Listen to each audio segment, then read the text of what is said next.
एक छात्र ने दरवाजा खोला और सभी ज़ॉम्बीज़ को क्लासरूम के अंदर आने दिया। फिर उसने कमरे के दूसरी तरफ ज़ॉम्बीज़ को रोकने के लिए मेज़ों का इस्तेमाल किया। लेकिन उन्हें अभी भी लगा कि ज़ॉम्बीज़ की संख्या काफ़ी नहीं है।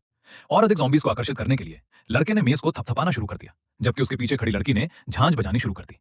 तेज आवाज़ ने जल्द ही और भी बहुत सारे ज़ॉम्बीज़ को खींच लिया, लेकिन वे इतने से संतुष्ट नहीं थे।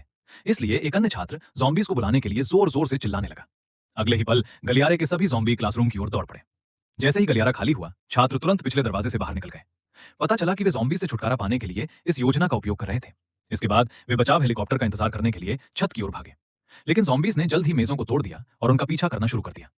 उन ज़ॉम्बीज़ के बीच एक स्कूल का गुंडा था जो आधा इंसान और आधा ज़ॉम्बी बन चुका था। वो एक लड़के को मारने के लिए वहां आया था। जल्द ही बचाव हेलीकॉप्टर स्कूल के ऊपर पहुंच गया। ज़ॉम्बीज़ के हाथ आने से बचने के लिए हर कोई समय रहते छत की ओर झपटा। लेकिन एक स्वार्थी छात्र ने दरवाजा बंद कर दिया और उन्हें अंदर नहीं आने दिया। समूह ने दरवाजा खोलने की कोशिश की, लेकिन कोई फायदा नहीं हुआ। ज़ॉम्बीज़ उनके करीब आ रहे थे, इसलिए उन्हें लड़ने के लिए तैयार होना पड़ा। कुछ छात्र ज़ॉम्बीज़ पर हमला करने लगे, जबकि अन्य दरवाजा पीटते रहे। लेकिन छत पर होने वाले शोर ने और भी अधिक ज़ॉम्बीज़ को आकर्षित किया। तभी क्लास मॉनिटर को एक विचार आया। उन्होंने ज़ॉम्बी से बचने के लिए पास की छतरियां उठा लीं। जब तक ज़ॉम्बी अपने लक्ष्य को नहीं देख पाते, वे शांत हो जाते हैं। जैसे ही सबने राहत की सांस लेनी शुरू की, वो गुंडा भीड़ से बाहर निकल आया। उसके हाथ में एक ज़ॉम्बी था।